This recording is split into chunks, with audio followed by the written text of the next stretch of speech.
ഹരേ കൃഷ്ണ. എല്ലാവർക്കും മാധവത്തിലേക്ക് സ്വാഗതം. പ്രദോഷമാണ് വരാൻ പോകുന്നത്. വളരെ വിശേഷപ്പെട്ട പ്രദോഷമാണ് ഇത്തവണത്തെ. പ്രദോഷവും വ്യാഴാഴ്ചയും കൂടി ചേർന്ന് വരുന്ന മാർച്ച് 27-ാം തീയതിയാണ് ഇത്തവണ പ്രദോഷം. എല്ലാ മാസവും ത്രയോദശി തിഥിയിലാണ് പ്രദോഷമായി നമ്മൾ ആചരിക്കുന്നത്.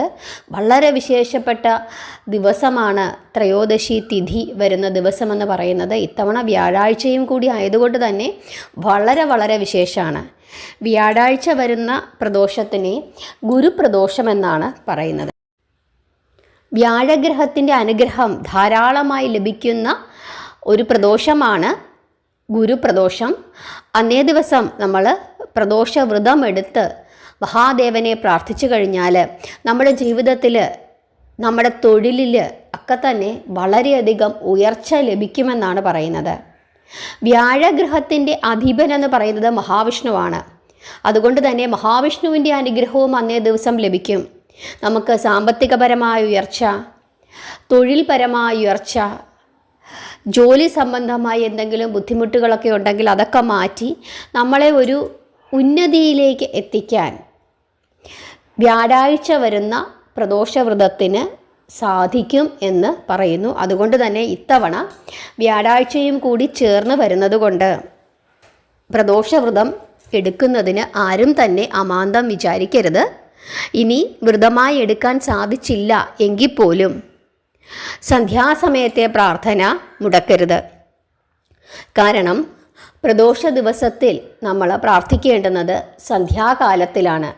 എപ്പോഴും പ്രാർത്ഥിക്കണം, എങ്കിലും കൂടുതൽ പ്രാധാന്യത്തോടുകൂടി പ്രാർത്ഥിക്കേണ്ടുന്നത് സന്ധ്യാകാലത്തിലാണ്. പ്രദോഷ സന്ധ്യയ്ക്കാണ് പ്രാധാന്യം കൂടുതലായിട്ടുമുള്ളത്.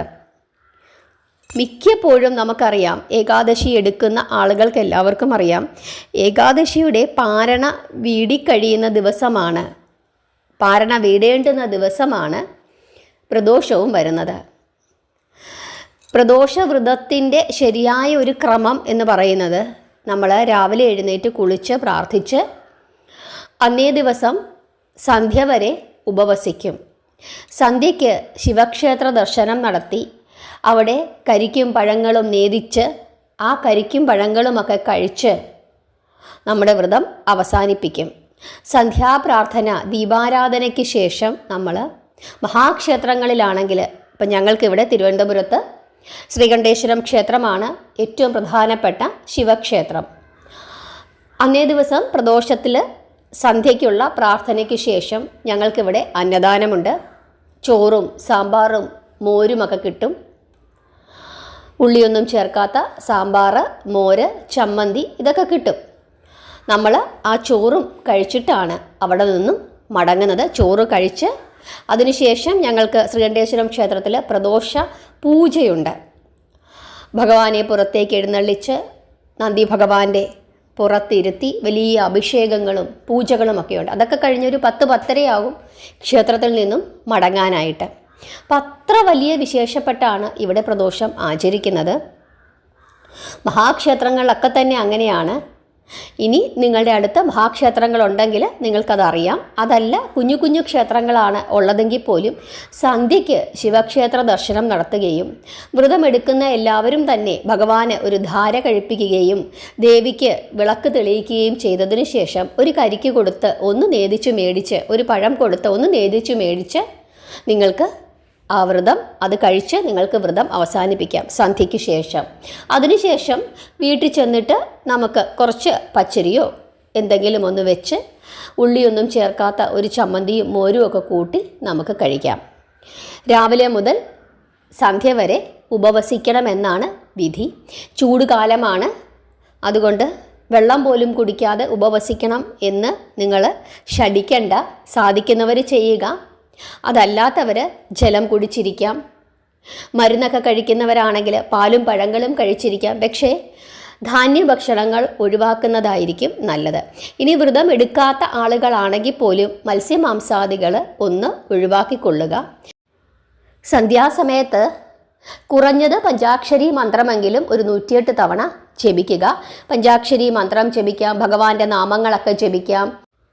ശിവസഹസ്രനാമം ജപിക്കാം, ഉമാമഹേശ്വര സ്തോത്രം ജപിക്കാം, മൃത്യുഞ്ജയ മന്ത്രം ജപിക്കാം. നമുക്ക് എന്തൊക്കെയാണോ ജപിക്കാൻ സാധിക്കുന്നത് അതൊക്കെ തന്നെ നമുക്ക് ജപിച്ച് പ്രാർത്ഥിക്കാം. പ്രദോഷ സന്ധ്യാകാലത്ത് എവിടെയാണോ നമഃശിവായ മന്ത്രം കേൾക്കുന്നത്, ആരാണോ നമഃശിവായ മന്ത്രം ജപിക്കുന്നത്, അവർക്ക് സകല ദേവീദേവന്മാരുടെയും അനുഗ്രഹമുണ്ടാകും. നമഃശിവായ മന്ത്രം പ്രദോഷകാലത്ത് കേൾക്കുന്ന ഇടങ്ങളിൽ ഭഗവാന്റെ സാന്നിധ്യം മാത്രമല്ല സകല ദേവീദേവന്മാരുടെയും സാന്നിധ്യം ഉണ്ടാകുമെന്നും പറയുന്നു. ഈ കാര്യങ്ങളൊക്കെയാണ് പ്രധാനമായും ശ്രദ്ധിക്കാനുള്ളത്. ഇനി ഏകാദശി വ്രതം എടുത്ത് പാരണ വീടേണ്ടുന്ന ആളുകളാണെങ്കിൽ നിങ്ങൾക്കൊരു സംശയം തോന്നാം, രാവിലെ എങ്ങനെ പാരണ വീടുമെന്നുള്ളത്. രണ്ടും രണ്ട് വ്രതമാണ് എന്ന് ആലോചിക്കുക. രണ്ടിനും രണ്ട് ഉദ്ദേശങ്ങളുമാണുള്ളത്, രണ്ട് ഫലസിദ്ധിയാണുള്ളത്. അതുകൊണ്ട് തന്നെ ഏകാദശി വ്രതം എടുക്കുന്ന എല്ലാവരും തന്നെ നിങ്ങൾക്ക് പറഞ്ഞിട്ടുള്ള സമയത്ത് നിങ്ങൾ ഏകാദശി വ്രതം പാരണ വീടി തന്നെ അവസാനിപ്പിക്കണം. അതായത് തീർത്ഥം സേവിച്ച് പഴങ്ങളോ മറ്റോ ഉണ്ടെങ്കിൽ അത് കഴിച്ച്, അതല്ലെങ്കിൽ തീർത്ഥമെങ്കിലും സേവിച്ച് നിങ്ങളുടെ വ്രതം അവസാനിപ്പിക്കുക. വ്രതം അവസാനിപ്പിച്ചതിന് ശേഷം പിന്നെ നിങ്ങൾ പോകുന്നത് പ്രദോഷവ്രതത്തിലേക്കാണ്. വ്രതം അവസാനിപ്പിക്കാതെ നേരെ പ്രദോഷത്തിലേക്ക് കടക്കരുത്. കാരണം രണ്ടും രണ്ടാണ് എന്ന് മനസ്സിലാക്കുക. പിന്നെ നിങ്ങൾക്ക് പ്രദോഷകാലമാണ്, പ്രദോഷവ്രതമാണ്. പ്രദോഷവ്രതം എങ്ങനെയാണോ ആചരിക്കേണ്ടത് അതനുസരിച്ചിട്ട് പോകുക. ഏകാദശി വ്രതം എടുക്കുന്നവരെല്ലാവരും തന്നെ പാരണ വീടണം എന്നുള്ളത് വളരെയധികം നിർബന്ധമാണ്. പാരണ വീടാതെ ഇരുന്ന് കഴിഞ്ഞാൽ നിങ്ങൾ ഏകാദശി വ്രതം പൂർത്തിയാക്കിയില്ല എന്നാണ് അർത്ഥം. പൂർത്തിയാക്കിയതിന് ശേഷം അടുത്ത വ്രതത്തിലേക്ക് കടക്കുക. അങ്ങനെയാണ് ചെയ്യേണ്ടുന്നത്. പ്രദോഷം എന്തിനാണ് ആചരിക്കുന്നതെന്ന് നമുക്ക് എല്ലാവർക്കും അറിയാം. ആ കഥയൊക്കെ എല്ലാവർക്കും അറിയാം. ആദ്യമായിട്ട് കേൾക്കുന്ന ആരെങ്കിലും ഉണ്ടെങ്കിൽ, അതല്ല ഇതിനു മുമ്പ് കേട്ടിട്ടുള്ളവരാണെങ്കിൽ പോലും എത്ര തവണ ഭഗവാന്റെ കഥ കേട്ടാലാണ് നമുക്ക് മതിയാകുന്നത്, എത്ര തവണ പറഞ്ഞാലാണ് എനിക്ക് മതിയാകുന്നത്. അതുകൊണ്ട് ഒന്ന് കേട്ടുകൊള്ളുക. പാലാഴി മഥനം നടക്കുന്നു. ദേവന്മാരും അസുരന്മാരും മഥനം ചെയ്യുകയാണ്. മന്ദരപർവ്വതത്തെ മത്തായും വാസുകിയെ കയറായും സ്വീകരിച്ചുകൊണ്ട് വാസുകിയുടെ തലഭാഗത്ത് അസുരന്മാരും വാലുഭാഗത്ത് ദേവന്മാരും പിടിച്ചുകൊണ്ട് പാലാഴി കടയുകയാണ്.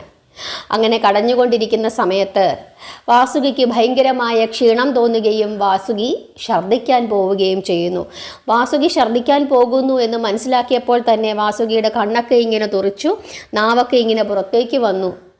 ആ സമയത്ത് തന്നെ 14 ലോകങ്ങൾക്കും ശ്വാസം മുട്ടി. അപ്പോൾ കാളകൂട വിഷം പുറത്തേക്ക് വാസുകി ഛർദ്ദിച്ചാലുള്ള അവസ്ഥ, എല്ലാ ലോകങ്ങളും നശിക്കും.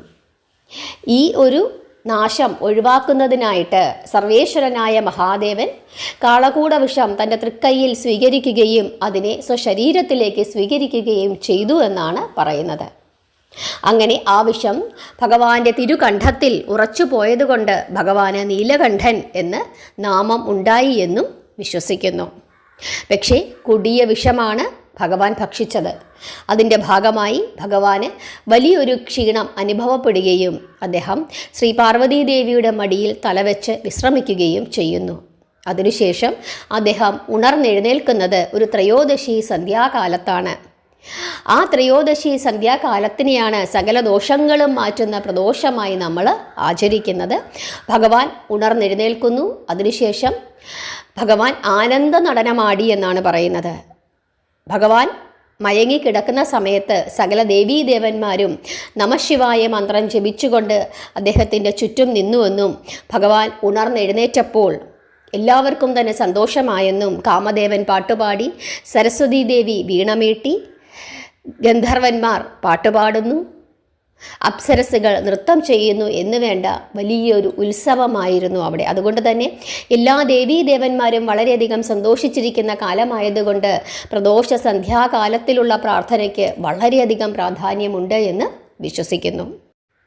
അതുപോലെ പ്രദോഷ സന്ധ്യാകാലത്തിൽ നമ്മൾ പ്രാർത്ഥിക്കേണ്ടുന്ന ഭഗവാന്റെ രൂപം, അതായത് നമ്മുടെ മനസ്സിൽ നമ്മൾ ഏത് രൂപത്തിലാണോ ഭഗവാനെ കാണേണ്ടത് എന്ന് ചോദിച്ചു കഴിഞ്ഞാൽ നടരാജ രൂപത്തിലാണ് അന്നേ ദിവസം നമ്മൾ ഭഗവാനെ നമ്മുടെ ഉൾക്കണ്ണിൽ കാണേണ്ടുന്നത്. നമ്മുടെ മനസ്സിൽ അന്നേ ദിവസം ഭഗവാന്റെ രൂപം തെളിഞ്ഞു വരേണ്ടത് നടരാജ രൂപത്തിലാണ്. നടരാജ രൂപത്തിലുള്ള ഭഗവാനെ വേണം അന്നേ ദിവസം നമ്മൾ പ്രാർത്ഥിക്കേണ്ടുന്നതായിട്ട്. ഇനി മറ്റൊരു പ്രധാനപ്പെട്ട കാര്യം, അന്നേ ദിവസം ഭഗവാന് ധാര ചെയ്യുന്നത്, ഒരു ജലധാരയാണെങ്കിലും അത് ചെയ്യുന്നത് വളരെയധികം ഉത്തമമാണ്. നിങ്ങൾ ഭഗവാന് എന്ത് വഴിപാട് ചെയ്താലും ദേവിക്കും കൂടി വഴിപാടുകൾ ചെയ്യുക. ഒരു എണ്ണ മേടിച്ചു കൊടുത്തിട്ട് ഭഗവതിക്ക് തെളിയിക്കണം, ഭഗവതിയുടെ നടയിൽ തെളിയിക്കണം എന്ന് പറഞ്ഞു കഴിഞ്ഞാൽ തീർച്ചയായിട്ടും അവിടെ തെളിയിച്ചു കൊള്ളും. കാരണം എവിടെയാണോ ശിവഭഗവാനുള്ളത് അവിടെ ശ്രീ പാർവതീ ദേവിയുമുണ്ട്. പ്രത്യേകം നടയൊന്നുമായിട്ട് പല ക്ഷേത്രങ്ങളിലും ഉണ്ടാകില്ല, പക്ഷേ ഭഗവതിയുടെ സാന്നിധ്യം ശിവക്ഷേത്രങ്ങളിലുണ്ട്. ആ നടയിൽ തന്നെ അദ്ദേഹത്തിൻ്റെ കൂടെ തന്നെ മഹാദേവിയുമുണ്ട്. അതുകൊണ്ട് രണ്ടു പേർക്കും കൂടി വേണം നിങ്ങൾ വഴിപാടുകൾ ചെയ്യാനായിട്ട്. ഇനി നമുക്ക് ശിവപുരാണത്തിൽ പറഞ്ഞിട്ടുള്ള വളരെ വളരെ വിശേഷപ്പെട്ട മറ്റൊരു കഥ നമുക്ക് നോക്കാം. നിങ്ങളത് നിർബന്ധമായും അറിഞ്ഞിരിക്കേണ്ടുന്നതാണ്. അതായത് ഭഗവാൻ മഹാവിഷ്ണുവിന് സുദർശന ചക്രം എങ്ങനെ ലഭിച്ചു എന്നുള്ളതാണ് ഇന്ന് പറയാൻ പോകുന്ന കഥ. ഇത് ശിവപുരാണത്തിൽ വളരെ വിശദമായി തന്നെ പറഞ്ഞിട്ടുണ്ട്. കേട്ടുകൊള്ളുക. ഒരു കാലത്ത് അസുരന്മാർ വലിയ പരാക്രമശാലികളായിരുന്നു. അവർ ഭൂലോകവാസികളെയും ദേവന്മാരെയും പലതരത്തിലും പീഡിപ്പിക്കുകയും ധർമ്മത്തെ നശിപ്പിക്കുകയും ചെയ്തു വന്നു. അസുരന്മാരുടെ ശല്യം സഹിക്കവയ്യാതെ ദേവന്മാർ വിഷ്ണുവിനെ അഭയം പ്രാപിച്ചു. എന്നാൽ ദേവരക്ഷകനായ ശ്രീഹരിയും ആ ദൈത്യന്മാരെ വധിക്കുവാൻ അശക്തനായിരുന്നു. അതിനാൽ മഹാവിഷ്ണു കൈലാസത്തിൽ ചെന്ന് ഭഗവാൻ പരമേശ്വരനെ വിധിപ്രകാരം ആരാധിച്ചു തുടങ്ങി. അദ്ദേഹം സഹസ്രനാമങ്ങൾ കൊണ്ട് ഭഗവാനെ സ്തുതിച്ചു. ഓരോ നാമത്തിനും ഓരോ താമരപ്പൂവും ചാർത്തി വന്നു. അപ്പോൾ ശങ്കരൻ വിഷ്ണുവിൻ്റെ ഭക്തി പരീക്ഷിക്കുന്നതിനായി ഭഗവാൻ കൊണ്ടുവന്ന 1000 താമരപ്പൂക്കളിൽ നിന്ന് ഒരെണ്ണമെടുത്ത് ഒളിച്ചു വെക്കുന്നു. മഹാദേവന്റെ മായയാൽ മഹാവിഷ്ണു അതറിഞ്ഞിരുന്നില്ല. നാമം അവസാനിക്കാറായപ്പോൾ ഒരു പൂവ് കുറഞ്ഞിരിക്കുന്നത് കണ്ട് മഹാവിഷ്ണു വിഷമിച്ചു. ആ പൂവിന് വേണ്ടി ശ്രീഹരി അന്വേഷണം ആരംഭിച്ചു. ഭൂലോകം മുഴുവനും ചുറ്റി നടന്നിട്ടും മഹാവിഷ്ണുവിന് ഒരു പൂവ് പോലും കിട്ടിയില്ല. ഉത്തമ വ്രതങ്ങൾ അനുഷ്ഠിക്കുന്ന ശ്രീഹരി ധൈര്യം കൈവിട്ടില്ല. ആ ഒരു പൂവിന് വേണ്ടി വിശുദ്ധ ബുദ്ധിയായ മഹാവിഷ്ണു താമരപ്പൂക്കൾ പോലെയുള്ള തൻ്റെ നയനങ്ങളിൽ ഒന്നിനെ തന്നെ പറിച്ചെടുത്ത് ഭഗവാന് നേദിച്ചു. മഹാവിഷ്ണുവിൻ്റെ ഈ പ്രവൃത്തി കണ്ടപ്പോൾ മഹാദേവന് അത്യധികമായ സന്തോഷമുണ്ടാകുന്നു. അങ്ങനെ അത്യന്തം പ്രസന്നനായ ഭഗവാൻ മഹേശ്വരൻ വിഷ്ണുവിൻ്റെ മുമ്പിൽ പ്രത്യക്ഷനാകുന്നു. അദ്ദേഹം ശ്രീഹരിയോട് ഇപ്രകാരം ചോദിക്കുന്നു: ഏറ്റവും പ്രിയപ്പെട്ട ശ്രീഹരി, ഞാൻ താങ്കളിൽ വളരെയധികം പ്രസന്നനായിരിക്കുന്നു. നിങ്ങൾ ആഗ്രഹിക്കുന്ന എന്തും ചോദിച്ചു കൊള്ളുക. നിങ്ങൾക്ക് ഞാനത് തരാൻ തയ്യാറാണ്. അപ്പോൾ മഹാവിഷ്ണു ഇങ്ങനെ പറഞ്ഞു: ഭഗവാനെ ശിവശങ്കര, ഞാൻ എന്താണ് പറയേണ്ടത്? അന്തര്യാമിയായ അവിടുന്ന് സകലതും അറിയുന്നവനാണല്ലോ. എങ്കിലും അങ്ങയുടെ ചോദ്യത്തിന് മറുപടി പറയാൻ ഞാൻ നിർബന്ധിതനായിരിക്കുന്നു. അസുരന്മാർ സകല ലോകങ്ങളെയും പീഡിപ്പിച്ചുകൊണ്ടിരിക്കുന്നു. അതുമൂലം ഞങ്ങൾ വളരെയധികം കഷ്ടമനുഭവിക്കുന്നു. അവരെ നേരിടുവാൻ എൻ്റെ ആയുധങ്ങൾ പോരാതെയും വന്നിരിക്കുന്നു. അതിനാലാണ് ഞാൻ അങ്ങയെ അഭയം പ്രാപിച്ചിരിക്കുന്നത്. മഹാവിഷ്ണു ഇപ്രകാരം പറഞ്ഞതു കേട്ട് ദേവാദിദേവനായ മഹേശ്വരൻ തേജോരാശിമയമായ സ്വന്തം സുദർശന ചക്രം മഹാവിഷ്ണുവിനു നൽകി അനുഗ്രഹിച്ചു. ഭഗവാൻ ശ്രീഹരി സുദർശന ചക്രം ഉപയോഗിച്ച് സകല ദൈത്യന്മാരെയും വധിച്ച് ലോകത്തെ രക്ഷിച്ചു. അതോടുകൂടി ദേവന്മാർക്കും സൗഖ്യം ലഭിച്ചു. തനിക്ക് സുദർശന ചക്രം ലഭിച്ചതിൽ ഭഗവാൻ മഹാവിഷ്ണു അത്യധികം പ്രസന്നനാവുകയും ചെയ്തു. ഹരേ കൃഷ്ണ. ഇതാണ് ശിവപുരാണത്തിൽ മഹാവിഷ്ണുവിന് സുദർശന ചക്രം ലഭിച്ചതിനെ പറ്റി പറയുന്നത്. മഹാദേവൻ്റെ അനുഗ്രഹത്താൽ മഹാവിഷ്ണുവിന് തൻ്റെ ഒരു കണ്ണ്, ഒരു നയനം തിരിച്ചു കിട്ടുകയും ചെയ്തു. കമല നയനനാണ് മഹാവിഷ്ണു, അല്ലേ? താമരപ്പൂക്കളിൻ്റെ ഇതളുകൾ പോലെയുള്ള കണ്ണോട് കൂടിയവനാണ് മഹാവിഷ്ണു. ആ കണ്ണാണ് ഭഗവാന് താമരപ്പൂക്കൾക്കു പകരം ശ്രീഹരി നൈവേദ്യമായി സമർപ്പിച്ചത്. അങ്ങനെ മഹാദേവന്റെ അനുഗ്രഹത്താലാണ് ശ്രീഹരി വിഷ്ണുവിന് സുദർശന ചക്രം ലഭിച്ചതെന്നും ആ സുദർശന ചക്രം കൊണ്ട് അസുരന്മാരെ നിഗ്രഹിച്ചെന്നും ഭൂമിദേവിയുടെ ഭാരം കുറച്ചു എന്നുമാണ് ശിവപുരാണത്തിൽ വിസ്തരിച്ചു തന്നെ പറഞ്ഞിരിക്കുന്നത്.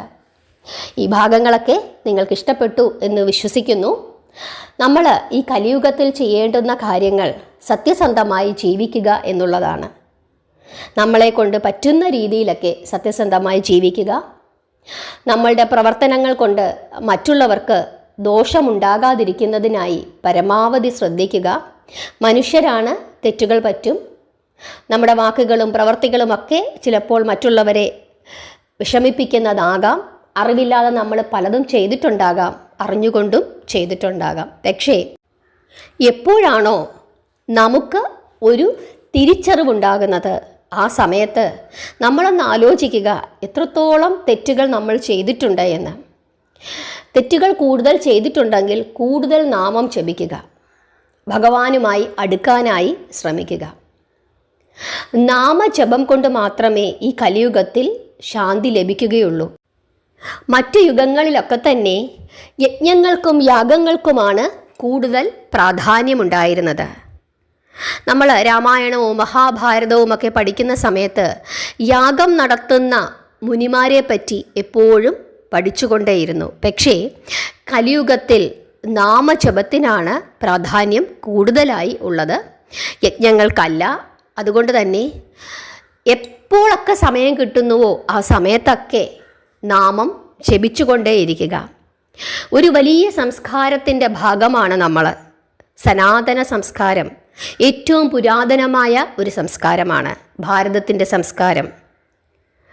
സകല ജീവികളെയും, കല്ലിനെയും പുല്ലിനെയും കാറ്റിനെയും നദികളെയും എല്ലാത്തിനെയും തന്നെ, സകല ചരാചരങ്ങളെയും നിസാരമായി കാണാതെ എല്ലാത്തിനെയും പൂജിക്കാനും എല്ലാത്തിനും ദൈവത്തിൻ്റെ ശക്തി ഉണ്ടെന്നും എല്ലാത്തിലും ദൈവീകമായ ചൈതന്യമുണ്ടെന്നും മനസ്സിലാക്കി തരുന്ന ഋഷീശ്വരന്മാരായിരുന്നു നമുക്കുണ്ടായിരുന്നത്. അതുകൊണ്ട് തന്നെ എല്ലാവരെയും ബഹുമാനിക്കാനാണ് നമ്മുടെ സംസ്കാരം നമ്മളെ പഠിപ്പിച്ചിട്ടുള്ളത്. ഒരു മല കണ്ടാൽ അതെന്ത് മലയാണ്, അപ്പോൾ അതിനൊരു ചരിത്രമുണ്ടാകും, അതിന് ദൈവികമായ ഒരു ചരിത്രമുണ്ടാകും. ഉടനെ തന്നെ നമ്മൾ അതിനെ നശിപ്പിക്കാതിരിക്കുന്നതിനായിട്ട് നമ്മൾ ശ്രദ്ധിക്കും. പക്ഷേ അങ്ങനെ ശ്രദ്ധിച്ചു പോയാൽ ഈ ലോകം, ഈ ഭൂമി, പ്രത്യേകിച്ച് നമ്മുടെ ഭാരതമെങ്കിലും സുന്ദരമായി തീരും. പക്ഷേ ഇന്നത്തെ മനുഷ്യൻ എന്താണ് ചെയ്യുന്നത്?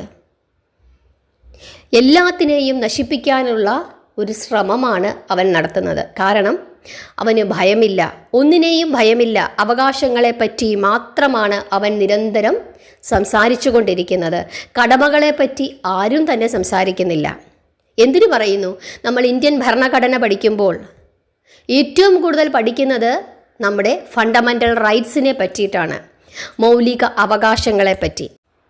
മൗലിക അവകാശങ്ങളെപ്പറ്റി മാത്രമല്ല ഭരണഘടനയിൽ പറയുന്നത്, നമ്മുടെ കടമകളെ പറ്റി കൂടി പറയുന്നുണ്ട്. പക്ഷേ ആ കടമകളെപ്പറ്റി ആരും മിണ്ടുന്നില്ല എന്നുള്ളതാണ്. എന്തൊക്കെ ചെയ്യണമെന്ന് അതിനകത്ത് കൃത്യമായി പറയുന്നുണ്ട്. എന്തിനെയൊക്കെ സംരക്ഷിക്കണം, എന്തിനെയൊക്കെ ബഹുമാനിക്കണം എന്നുള്ള കാര്യങ്ങളൊക്കെ വളരെ ശക്തമായി അതിനകത്ത് പറയുന്നുണ്ട്.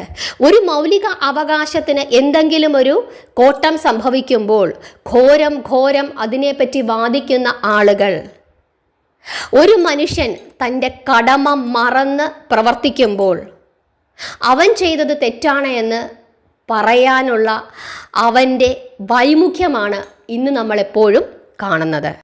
ഇതെൻ്റെ അവകാശമാണ് എന്ന് നമ്മൾ പറയും. മറ്റൊരാൾ പറയും ഈ സമൂഹത്തിലുള്ള മനുഷ്യരുടെ അവകാശമാണ്, ഭരണഘടന അത് ഉറപ്പുവരുത്തുന്നുണ്ട് എന്ന് പറയും. പക്ഷേ അതേ മനുഷ്യൻ തന്നെ ഒരിക്കലും തങ്ങളുടെ കടമകളെപ്പറ്റി മനഃപൂർവ്വം പറയുന്നില്ല എന്നുള്ളതും സത്യമാണ്. നമ്മൾ നമ്മുടെ കടമകളെപ്പറ്റി മറക്കാതിരിക്കുക, ഉത്തരവാദിത്തങ്ങൾ മറക്കാതിരിക്കുക. അത് സ്വന്തം രാജ്യത്തോടും സ്വന്തം കുടുംബത്തോടും തങ്ങളുടെ ഉത്തരവാദിത്തങ്ങൾ മറക്കാതെ ഇരുന്നു കഴിഞ്ഞാൽ അവകാശങ്ങളൊക്കെ തന്നെത്താനെ നമുക്ക് കിട്ടിക്കൊള്ളും. അക്കാര്യം പ്രത്യേകം ഓർക്കുക. നല്ല മനുഷ്യരായി ജീവിക്കാനായി ശ്രമിക്കുക. നല്ല മനുഷ്യരായി നമ്മുടെ കുഞ്ഞുങ്ങളെ വളർത്താനും ശ്രമിക്കുക. നമ്മുടെ സംസ്കാരത്തിൽ വിശ്വസിക്കുക, അഭിമാനിക്കുക. എല്ലാ സംസ്കാരങ്ങളും നല്ലത് തന്നെ. പക്ഷേ നമ്മുടെ സംസ്കാരത്തെ നമ്മൾ ബഹുമാനിച്ചാൽ മാത്രമേ മറ്റുള്ളവരുടെ സംസ്കാരത്തെയും നമുക്ക് ബഹുമാനിക്കുവാൻ സാധിക്കുകയുള്ളൂ എന്നുകൂടി ഓർക്കുക. പ്രാർത്ഥിക്കുക, നാമം ജപിക്കുക. എല്ലാവരെയും ഭഗവാൻ അനുഗ്രഹിക്കട്ടെ. ഹരേ കൃഷ്ണ.